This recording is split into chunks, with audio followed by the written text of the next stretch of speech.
Joining me now is Phoenix Mayor Kate Gallego. Mayor Gallego, thank you so much for spending some time with me today. Looking forward to our conversation.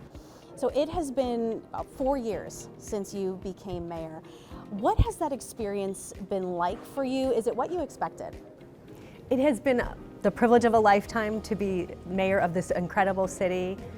We are growing and changing, and I still feel like our best days are ahead of us. But from a global pandemic to just the challenges of the job and being a mom at the same time, it was nothing like what I expected. Yeah, I mean, that's a lot for anyone to handle, especially someone in public office. When you do reflect on that time, though, what are you most proud of as far as things that you and your team have accomplished?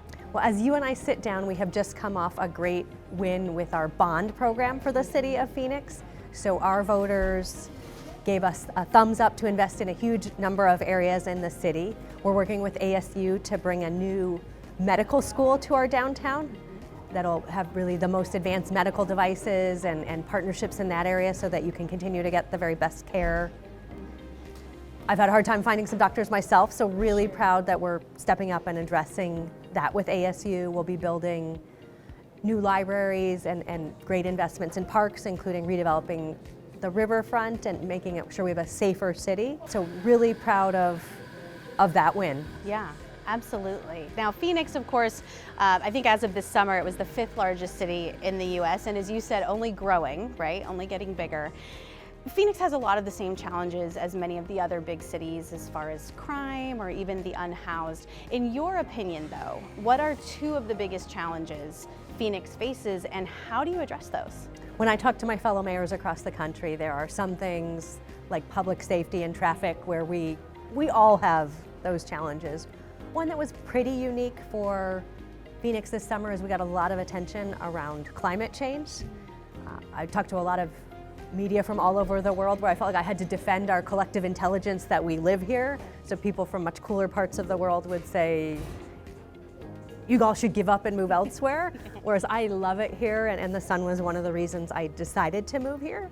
But I also know we have to take climate change seriously, so we're really greening our fleet at the city of Phoenix, which will also improve air quality. We're also planting trees all over. You can get trees for your nonprofit or school right now from the city. I love how you say you were kind of defending why we all live here, because it really is a wonderful place to live.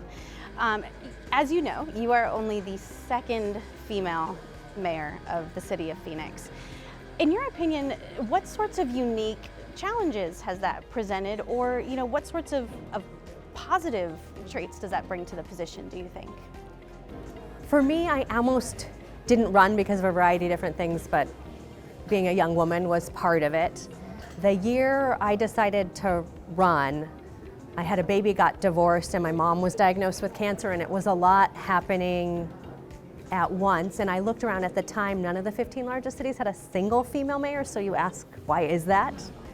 And I was quite worried how people would respond to a woman who wasn't married, who had an infant, and if they would vote for me for a position like that. And then a lot of great people, some of my closest friends, sat down with me and are like, you have a lot to offer, you have great ideas and can make life better for the people of Phoenix. You're gonna hate yourself forever if you don't at least try. And I'm so glad I changed my mind. But just looking around at what other mayors look like, I didn't see anyone who looked like me.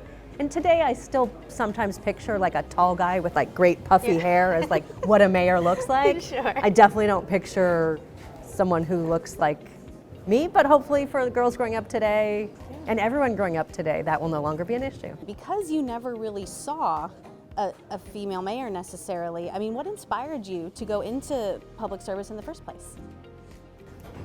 It's a little bit of a surprise to me that I went through this path, because I, growing up, was a pretty shy kid who liked to read. And so if you talk to people who went to like high school with me, I think they would be like, how do you do this job? I had a weird day yesterday where my dad introduced me for my first time since I've been the sitting mayor at a large event. And he told this story of taking me when I was like 3 years old to the park. Our neighborhood association got a grant from the city to plant trees. And for like my entire life growing up, I would go back to that park and see the tree that I had helped plan with the city. So I think it was understanding that your city government can help make your life better, and that it's valuable to be involved. Well, thank you so much for Absolutely. spending time with us here today. It really was such a pleasure speaking with you.